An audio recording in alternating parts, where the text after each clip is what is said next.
उतार चढ़ाव के बीच सपाट बंद हुआ बाजार। जानिए 16 अगस्त को कैसी रह सकती है चाल। काफी वोलेटाइल रहे 14 अगस्त के कारोबारी सत्र में बाजार सपाट बंद हुआ है।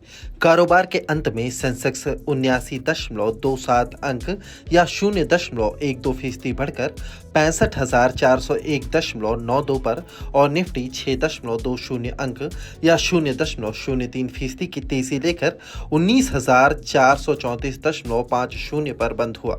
लगभग 1,509 शेयरों में बढ़त देखने को मिली है, जबकि 2,101 शेयर गिरे हैं। वहीं 165 शेयरों में कोई बदलाव नहीं हुआ है। बीएसई के मिड कैप और स्मॉल कैप इंडेक्स में 0.5% की गिरावट आई है। डॉलर के मुकाबले रुपया भी आज 10 पैसे कमजोर होकर 82.95 के स्तर पर बंद हुआ है, जबकि कल यह 82.85 के स्तर पर बंद हुआ था। LT Mindtree, Divi's labs, Infosys, HUL और रिलायंस इंडस्ट्रीज आज निफ्टी के टॉप गेनर रहे हैं, जबकि Adani enterprises, JSW steel, Hindalco industries, State Bank of India और अपोलो हॉस्पिटल्स इंटरप्राइजेस निफ्टी के टॉप लूजर रहे हैं। बीएसई में लिस्टेड कंपनियों का कुल मार्केट कैपिटलाइजेशन सोमवार 14 अगस्त को गिरकर 303.68 लाख करोड़ रुपए पर आ गया, जो इसके पिछले कारोबारी दिन यानी शुक्रवार 11 अगस्त को 304.68 लाख करोड़ रुपए पर था। इस तरह बीएसई में लिस्टेड कंपनियों का मार्केट कैप आज करीब 1 लाख करोड़ रुपए घटा है। 16 अगस्त को कैसी रह सकती है बाजार की चाल। कोटक सिक्योरिटीज के श्रीकांत चौहान का कहना है कि कमजोर एशियाई संकेतों के चलते बाजार में आज भारी उतार चढ़ाव देखने को मिला, लेकिन यूरोपीय इंडेक्सों में आई तेजी और आईटी शेयरों में उछाल की मदद से भारतीय बाजारों में निचले स्तरों से काफी अच्छी रिकवरी आई।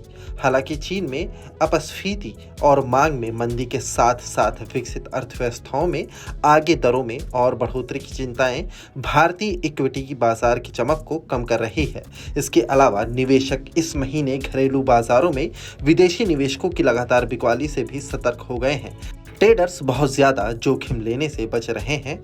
अब सभी की निगाहें सीपीआई महंगाई के आंकड़ों पर हैं। अगर रिटेल महंगाई के आंकड़े खराब रहते हैं तो बाजार में गिरावट बढ़ सकती है।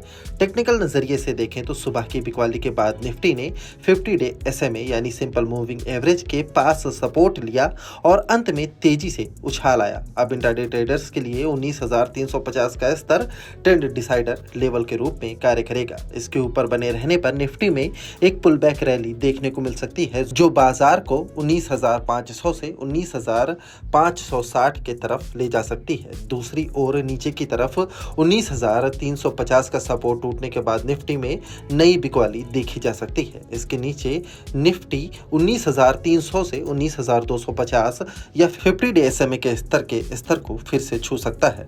शेर खान के जतिन गेडिया का कहना है कि निफ्टी में आज काफी उतार चढ़ाव भरा कारोबार देखने को मिला। यह आज कमजोरी के साथ खुला और उसके बाद इसमें बिकवाली का दबाव देखने को मिला। हालांकि जैसे जैसे दिन चढ़ता गया, इसमें निचले स्तरों से खरीदारी आती दिखी, जिसके चलते निफ्टी आज इंट्राडे के निचले स्तर से काफी ऊपर बंद हुआ। इससे भी बड़ी बात यह है कि निफ्टी आज अपने 40 डे मूविंग एवरेज 19,355 से ऊपर बंद होने में कामयाब रहा है।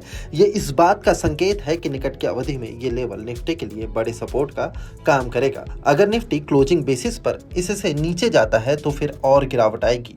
ऊपर की ओर निफ्टी के लिए 19,450 से 19,500 पर रेजिस्टेंस दिख रहा है। उधर डेली और आवरली मोमेंटम इंडिकेटर अलग अलग संकेत दे रहे हैं।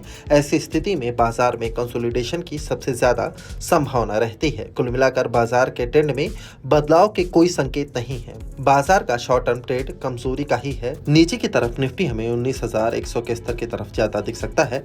निफ्टी के लिए 19,300 से 19,250 पर रखा बड़ा सपोर्ट है। वहीं इसके लिए 19,450 से 19,500 पर रेजिस्टेंस दिख रहा है। बैंक निफ्टी ने आज डेली चार्ट पर एक डोजी पैटर्न बनाया है। तेज गिरावट के बाद यह पैटर्न बताता है कि बैंक निफ्टी शॉर्ट टर्म में कंसोलिडेशन मोड में ही रहेगा। लगातार 3 हफ्तों तक गिरने के बाद यह 20 डे वीक मूविंग एवरेज 43,880 तक पहुंच गया है। हालांकि यहां से तेज गिरावट की भी उम्मीद नहीं है। डेली और आवरली मोमेंटम इंडिकेटर अलग अलग संकेत दे रहे हैं। ऐसी स्थिति में कंसोलिडेशन की ही ज्यादा संभावना होती है। हालांकि बैंक निफ्टी का ओवरऑल ट्रेंड अभी भी निगेटिव है।